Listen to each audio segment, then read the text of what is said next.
This Torah class is brought to you by TorahAnytime.com.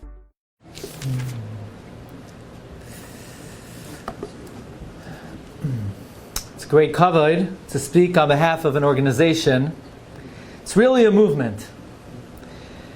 It's a movement that is unique, and that this is the movement of the Gedolei Yisrael. And at this time of the year, when Chazal tell us, very surprisingly, if we could pinpoint, and there are many causes of the Churban. Mibnei ma'avda ha'aretz, the Gemara in Shabbos says something very interesting. The Gemara in Shabbos says, Leicharva Yerushalayim, ela b'shvil shabizu divrei chachamim. That Yerushalayim was destroyed because they weren't mechabed the chachamim.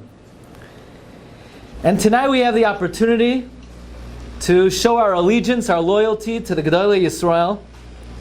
You know, there's an interesting minhag Yisrael, of course, is we don't partake of basar during the 9 days.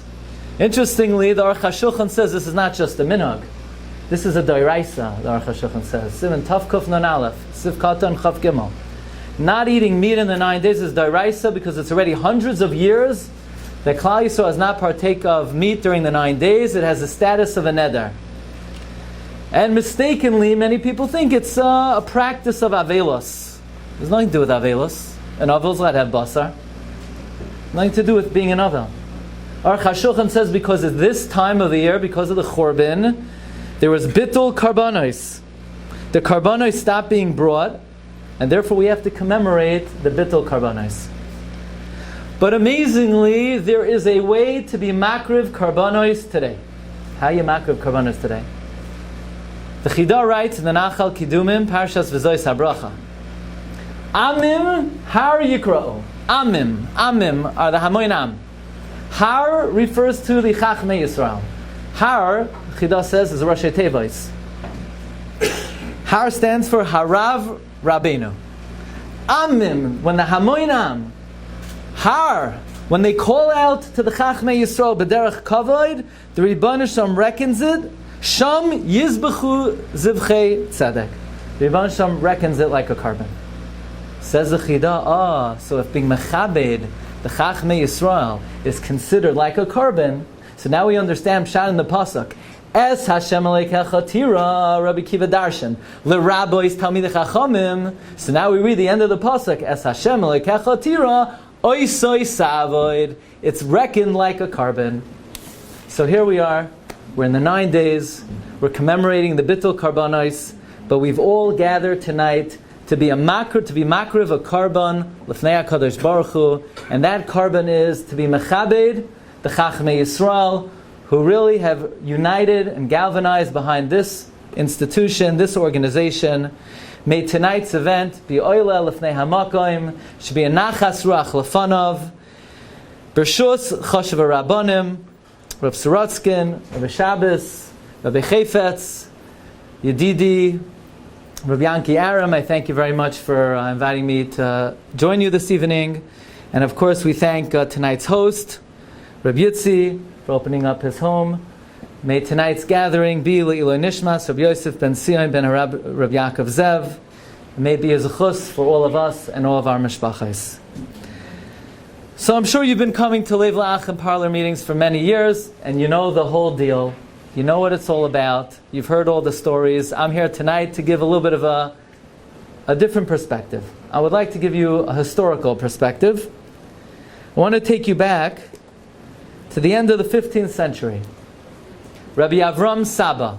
Avram Saba was one of the Gerushei Sfarad.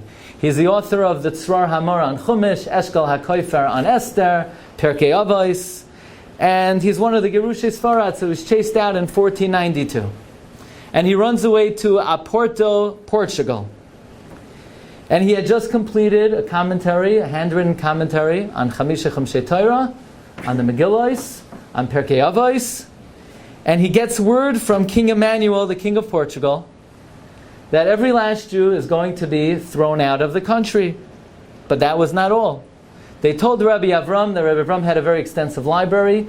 He had hundreds of manuscripts of Gemaras, of Rishonim.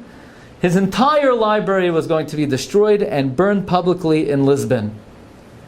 But at least Rabbi Avram still had a personal treasure, namely, he still had his personal Chidushei Torah, his commentary ala Torah, and on the Megillos. And one day his friends told him, they saw you take your manuscripts, your personal manuscripts, and hide them in the corner of your home. If you are caught with your manuscripts, they will burn you and your Svarim at the stake. So Rabbi Avram had no choice. He had to take all his Chidushei Torah and he had to bury it under an olive tree. He never saw it again. He comes to Morocco with his son Yitzchak, and the Sefer Tzvar Hamar was written from memory. Rav Avram Saba had to recall from memory all of his Chidushim. But that was not the extent of the suffering of Rabbi Avram Saba. Because King Emmanuel of Portugal had another surprise in store for the Jews of Portugal, and that is, every single child under the age of 18 was forcibly kidnapped, baptized, and converted by the church. Rabbi Avram's 2 children were taken away. He never saw them again. They were converted to Christianity, but they were not the only children. Every single child in the entire country of Portugal was taken away from their parents. The parents never saw them again. There weren't a few exceptions. There were no exceptions. It wasn't difficult to raise children ala Torah ala avoda. It wasn't statistically unlikely. It was downright impossible. It never happened. Nobody had a next generation of Jewish observant children in Portugal. What would Klal Yisrael look like today if we still had those tens of thousands of children? 19th century, Tsarist Russia, 1801 to 1855, the Cantonists. So Jewish children were conscripted in the Russian army for no less than 25 years. And every community had official chappers. This is not a job that you would want. The job of a chapper was he had to provide a quota of children to the government, and sometimes the rich would pay off the chapper to take other children instead of their own. And children were drafted from the age of 18, and sometimes as young as 12, and sometimes the chappers would take 8-year-old children. And the conditions were so harsh that the intent was to force the child to embrace Christianity. What do you think a child who was taken away from his parents at age 8 would look like at age 33, never having had a pair of tzitzis, tefillin, or learning a word in the yeshiva? What do you think he would look like? It wasn't unlikely for somebody whose child was conscripted not to be observant. It wasn't likely for them to be Jewish anymore. Read to you 2 accounts. Cantonist Zelig Lazarov Greenfield. He writes, I didn't want to convert to Christianity. I was born a Jew. I wanted to die a Jew. I cried and I begged, but they continued to torture me. Once the sergeant hit me so hard over the head, I laid unconscious. I woke up in the hospital. Over my bed it said, "Your name is Peter." I had discovered that I had already been baptized. Dmitry Kaufman writes, he had been beaten on the hands. Needles were inserted all the way up his finger, up his arm, until he agreed to embrace Christianity. 1/3 of Jewish Cantonist recruits converted, never returning to Judaism. At the very least, tens, if not hundreds of thousands of Jewish children were lost forever. What would we look like today if we still had all of those children? So there's a Jew in Beverly Hills. His name is Spiegel. Spiegel, it's an Ungarish name. 75 years ago, he went with his wife and 5-year-old son to Auschwitz. He came out, him and his wife, they came out alone. No children anymore. He comes to the United States, he goes to Los Angeles, he's a successful entrepreneur. He's a multimillionaire. He owns real estate. He wants to make a memorial for his 5-year-old son. So he goes to Yad Vashem. He says, I want to make a memorial for my son. But not just my son, I want to make a memorial for the 1.5 million Jewish children who were exterminated, not by the Nazis, by the German people.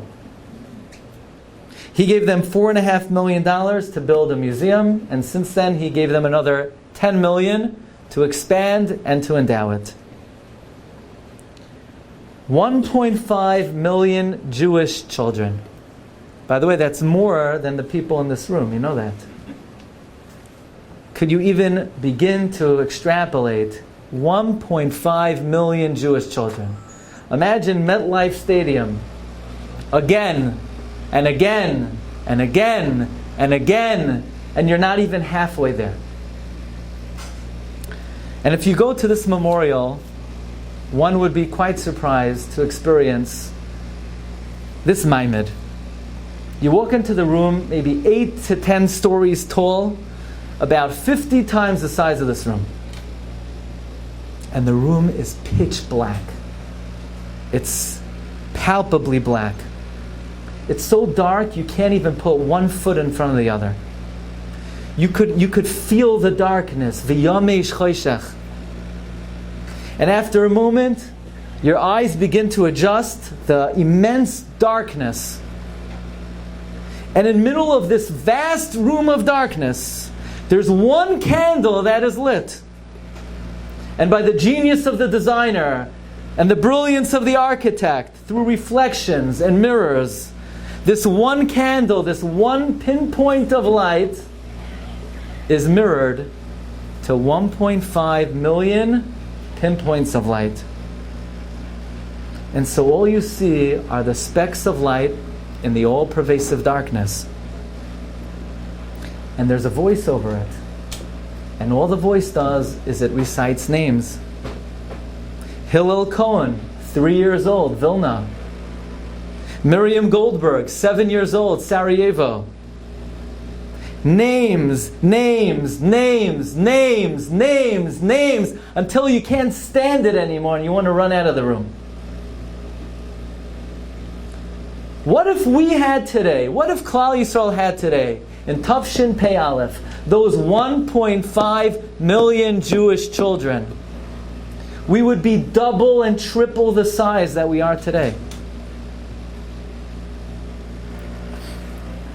Rabbi Berelwein likes to tell over the story. In 1946, he's 11 years old, and his father says, Berelwein, he was a Ben Yachid. He says, we're going to the airport, we're going to Chicago Midway Airport. What's in the airport? A great rabbi is coming. Which rabbi?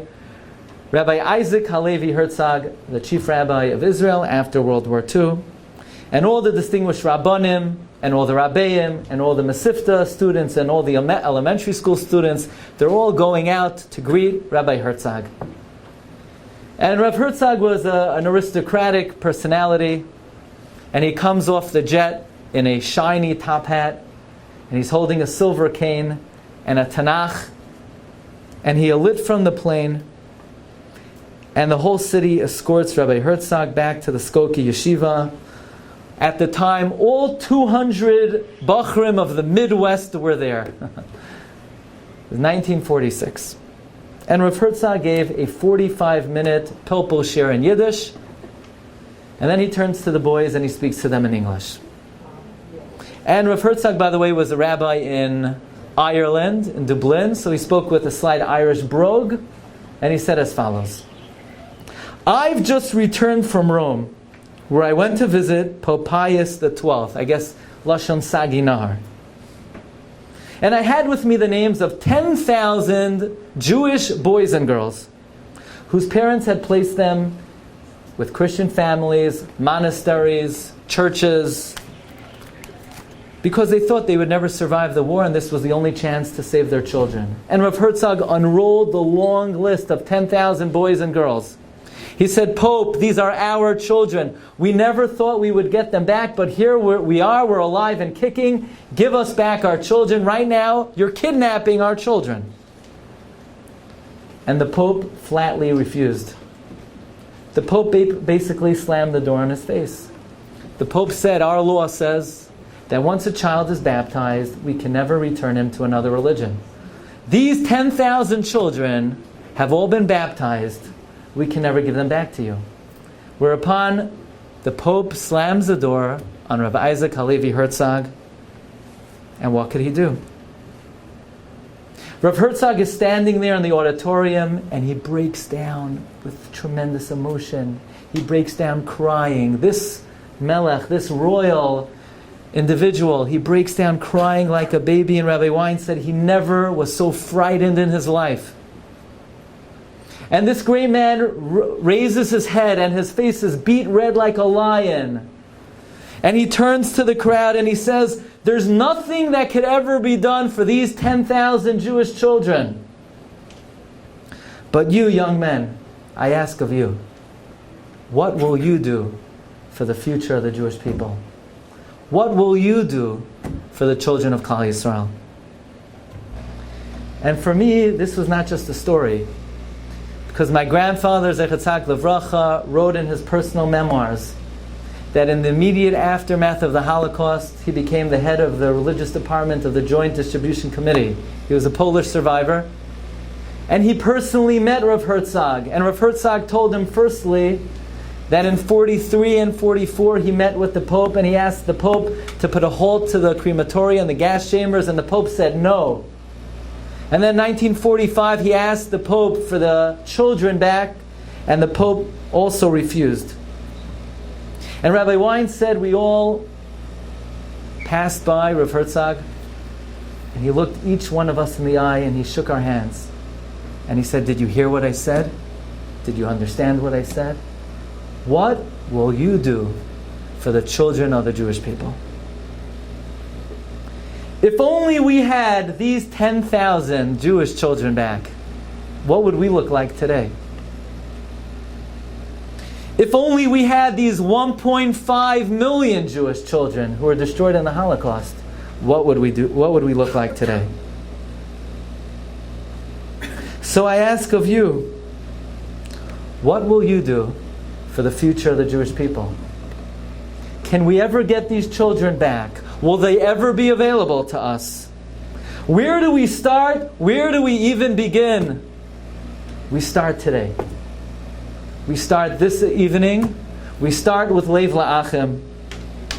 Do you know, amazingly, how many children there are today in Eretz Yisrael who don't know Shema Yisrael, who don't know Avraham Avinu, who painfully don't even know Avinu Shabbat Shamayim? Do you know the numbers? Do you know the statistics? You know how many children there are?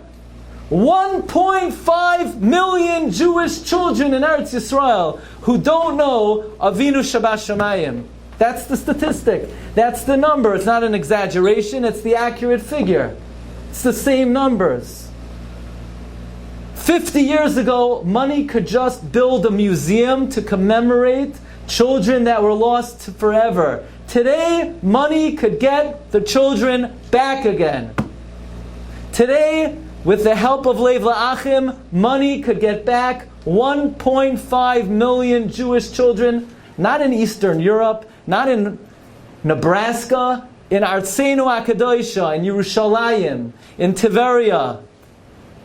1.5 million children. What goes around comes around. It used to be, for $1 million, what could you do? You could build a museum with candles and mirrors and voices. And today, for $1 million, you could buy back 100 children. When we say Lev La'achim is changing the face of Eretz Yisrael, this is not allegorical. Yair Binyamin Lilienthal, a Jewish teenager, before Lev La'achim. Harav Yair Binyamin Lilienthal, Mashpia Umanig B'Yisrael, after Lev La'achim. 50 years ago, a picture like this could be in a museum. Today, this is a living Sefer Torah in the Batei Midrashim, affecting the future destiny of the Jewish people. This is what we're talking about. It's a rare historic opportunity. These opportunities don't come by that often. It never came by until this year, until today, until our generation. not in Portugal, not in Spain, not in Russia, not in the Holocaust. This is the opportunity the Rebbeinu Shalom is giving us today. V'loikeach nefasha is chacham. You know, today everybody's worried about